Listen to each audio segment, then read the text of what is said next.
But ye, O my people, rise up and awake. Let the rituals be rightly performed with joy and beauty. There are rituals of the elements and feasts of the times.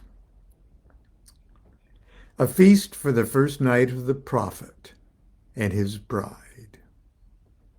A feast for the 3 days of the writing of the book of the law. A feast for Tahuti and the child of the prophet, secret, O prophet.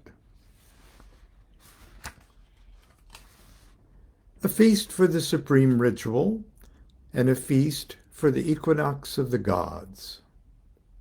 A feast for fire, and a feast for water. A feast for life, and a greater feast for death. A feast every day in your hearts in the joy of my rapture. A feast every night unto new, and the pleasure of uttermost delight. I feast. Rejoice. There is no dread hereafter. There is the disillusion and eternal ecstasy in the kisses of new. Now that's from chapter 2 of the Book of the Law. And I'm reading from a very precious edition. This is published by Helen Parsons Smith and given to Constance and I probably this particular one, probably in the early 1981 or something like that. Yeah. Anyway, today is, first of all, I beg your pardon for coming a little bit early today because Constance and I have to run some errands that is going to make us, that will necessitate us not even being able to do a parking lot show this morning. So I apologize for that. Tomorrow will probably be a classic parking lot Wednesday. So today I have to do just a little short thing, but today is August 12th. Now on August 12th, Aleister Crowley and Rose Edith Kelly got themselves married in Scotland. And I guess it was pretty hard to get married. It was hard to elope in Scotland, but they managed to do it. And the idea, to hear Crowley tell the story anyway, the idea was not so much to embark upon a life of holy matrimony, but more or less just to rescue Rose from an unhappy betrothal to, I think it was a wealthy old American. And she had been a widow, okay, or she was a widow already. And her family, as I understand, arranged her marriage to another elderly rich guy that just kicked off. And but she was a beautiful, frisky gal, and she loved to go into London and just be a free, naughty character. And she was the sister of Crowley's good friend, Gerald Kelly. And they were golfing up in Scotland in 1903. Crowley had washed his hands of the Golden Dawn and just wanted to go golfing and big game hunting for a while. And because the Golden Dawn had left him with a bad taste in his mouth about the whole magical thing. but I digress. He was golfing with Gerald, and Gerald was talking about his poor sisters being forced into a loveless marriage again.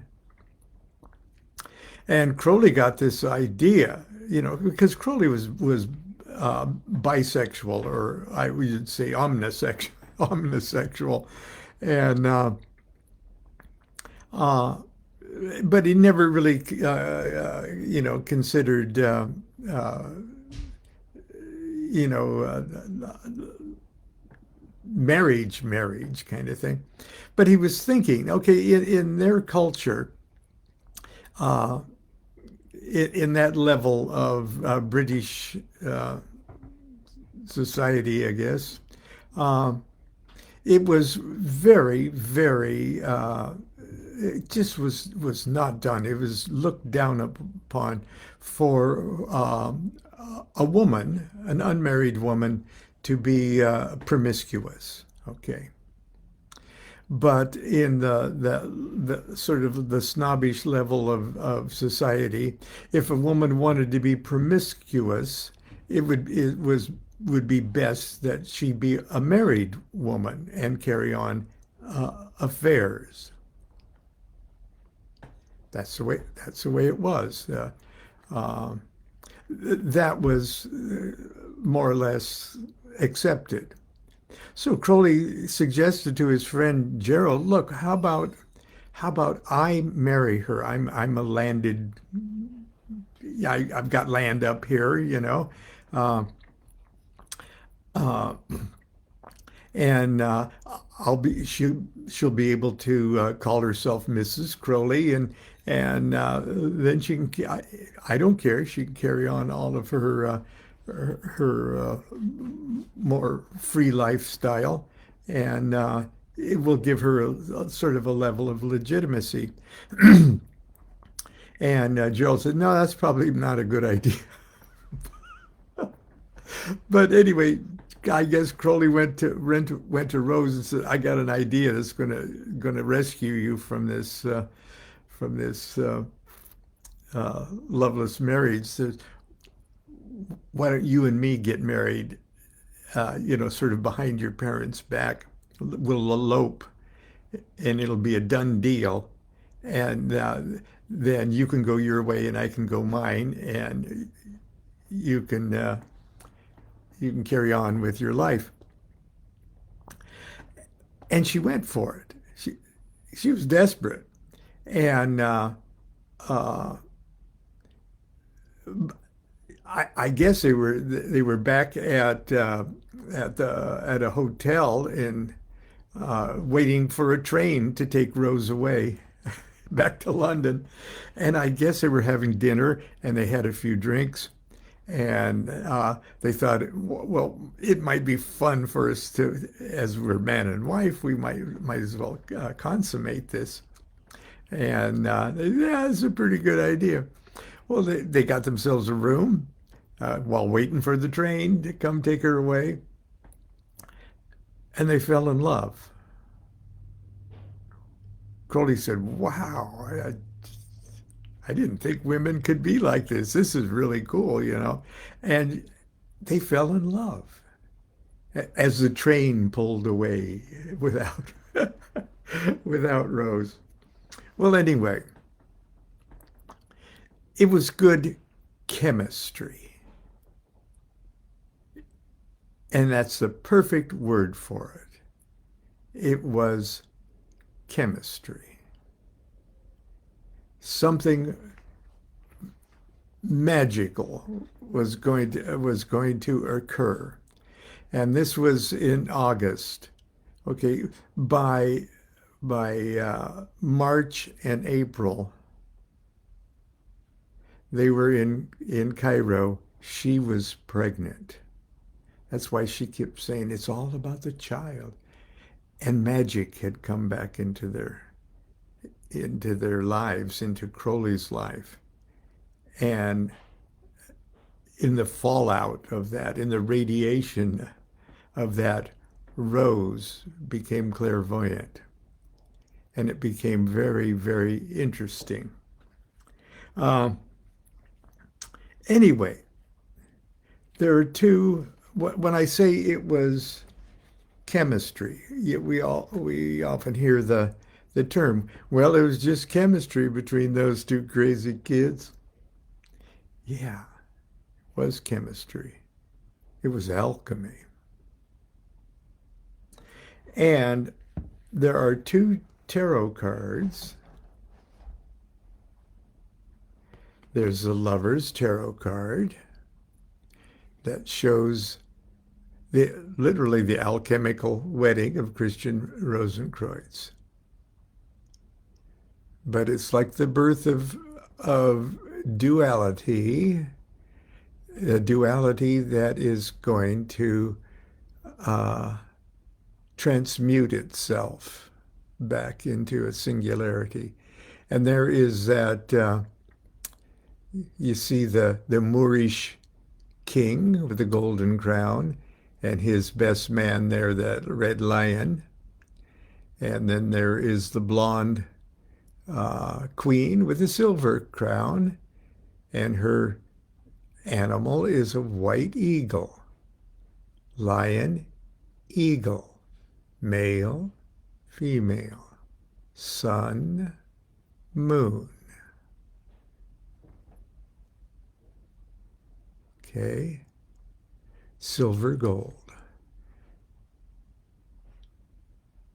Now, at that wedding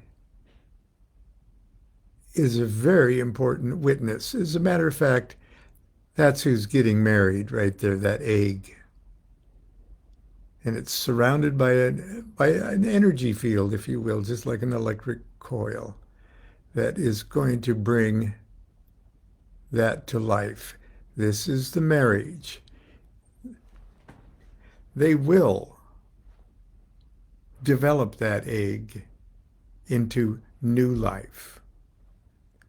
And as a matter of fact, an underlying story, some say it's the main story that's running through the Thoth Tarot trumps, is the adventures of that Orphic egg. Now, in the zodiac, the Lover's card is Gemini. Where's the Gemini? There we go, is Gemini. Now, 180 degrees away in the zodiac, on a pole, on the opposite end of the pole, is Sagittarius. And the Sagittarius card is the culmination of that chemical experiment or experience. See that big egg in back of the main character there, that angel? That's that egg. And what's happening in front of that egg is really what's happening inside that egg. And it's about ready to hatch, because that red lion has turned into the white lion, and that white eagle has turned red. He's become so hot for her that he is doing himself as her, and she is doing herself as him. Nudge, nudge, wink, wink, okay? And that magic, that explosion, that literally, that release is that magic. Know ye that existence is pure joy. Okay, and I think that's what I was going to read to you. Hang on.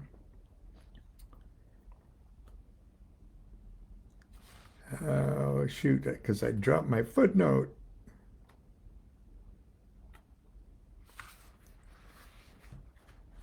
Okay. Here we go.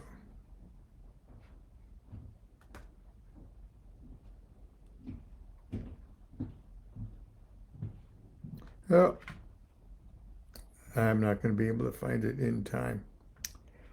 Well, that's not a bad thing to leave us with. that existence is pure joy. Well, the chemistry between Rose and Crowley was cosmic in scale, and for as long as it lasted. Now, when those of us who uh, are interested enough to dig a little deeper into the Book of the Law and the circumstances uh, surrounding its reception, uh, as the years go by, we realize the more central role that Rose played in the reception of the Book of the Law. There's every indication she was actually in the room with Crowley as it was happening. Certainly, she helped him in ironing out a few difficult passages. Certainly true that she helped edit it and told him where to insert things that weren't in the dictation, that were snippets from the Stele of Revealing. And there's even an indication that the audible words that Crowley was hearing may have been coming from Rose's own voice box. I don't think we have any proof of that whatsoever, but there is enough for us to at least consider the possibility of that. Whatever it was, for a few golden months, the chemistry between Rose and Crowley was of cosmic proportions and of cosmic significance. And today, August 12th, is the first of the 11 feast days that are mentioned in the Book of the Law. A feast for the first night of the prophet and his bride. And so, happy first feast day of the Thelemic calendar. And that's where I'm going to have to stop today. We'll see you tomorrow from Parking Lot Wednesday. Until then, continue to be good to yourself, be good to each other. Do what thou wilt shall be the whole of the law. Love is the law, love under will.